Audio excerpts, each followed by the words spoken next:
देवाचं कर्म त्याला सुख आणि दुःख दोन्ही मिळवून देतं. काय प्राप्त करायचं ते त्याच्याच हातात असतं.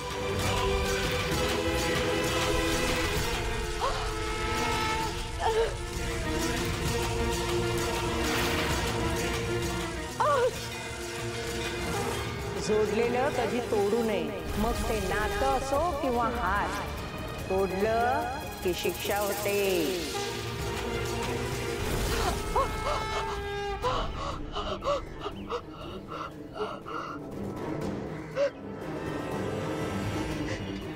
काय झालं? कसं शक्य आहे?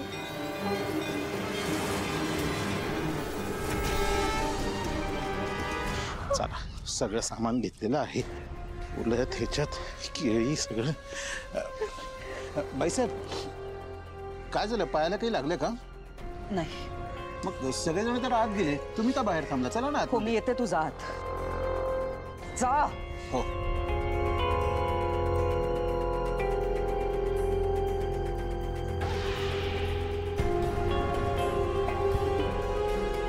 अग्नी प्रज्वलित करा बरं. कापूरला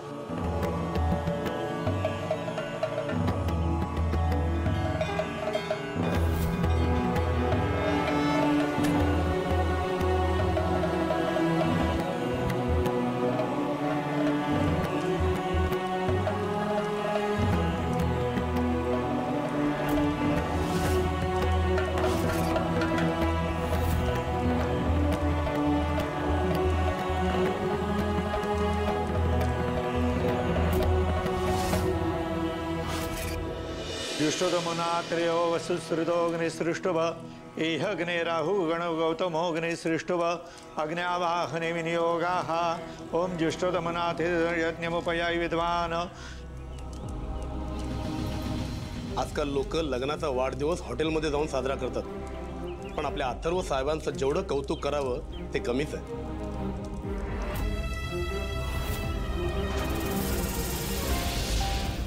हो ना, देवळात येऊन फक्त पूजा नाही करत, अन्नदान आणि वस्त्रदानही करतात. आपल्या अंबिका बाईसाहेब जेव्हा होत्या ना, तेव्हा त्या दरवर्षी इथे या कार्यक्रम करायच्या.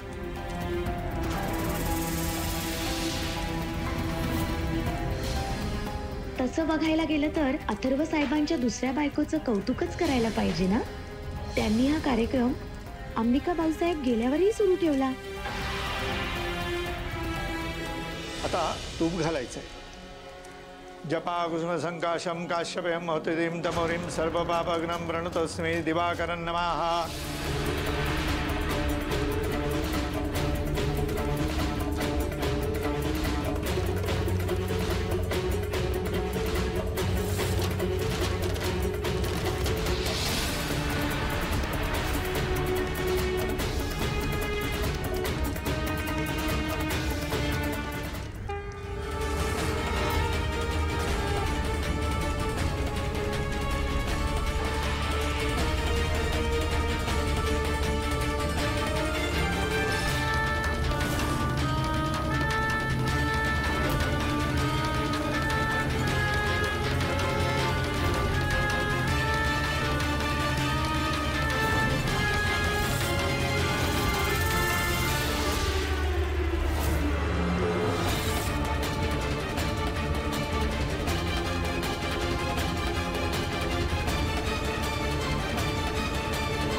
इकडे पटकन, नाही तर तुला मारून टाकेल.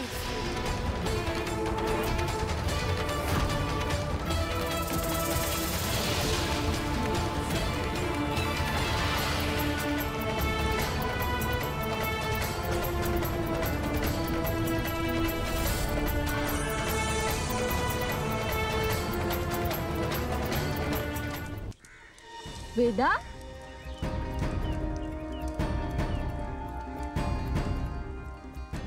वाईट असतो बाबा, माझ्या पहिल्याला तू मारलंस. दुसऱ्या आईला पण तू मारणार आहेस?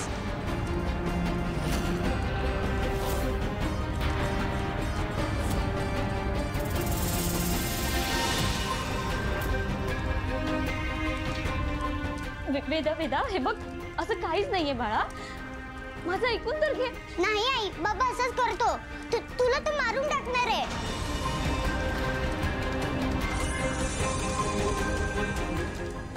आता बघ ना, त्याने मुद्दाम डोकं टाकलं तुला चटका लागावा म्हणून.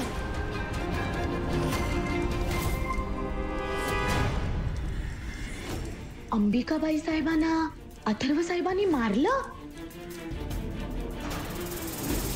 हे खरंय? असेलही.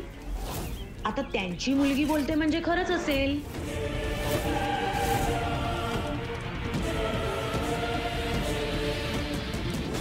म्हणजे एकीकडे पाप करायचं आणि दुसरीकडे इथे येऊन पूजा करायची. पोलिसांनी चौकशी नाही केली का?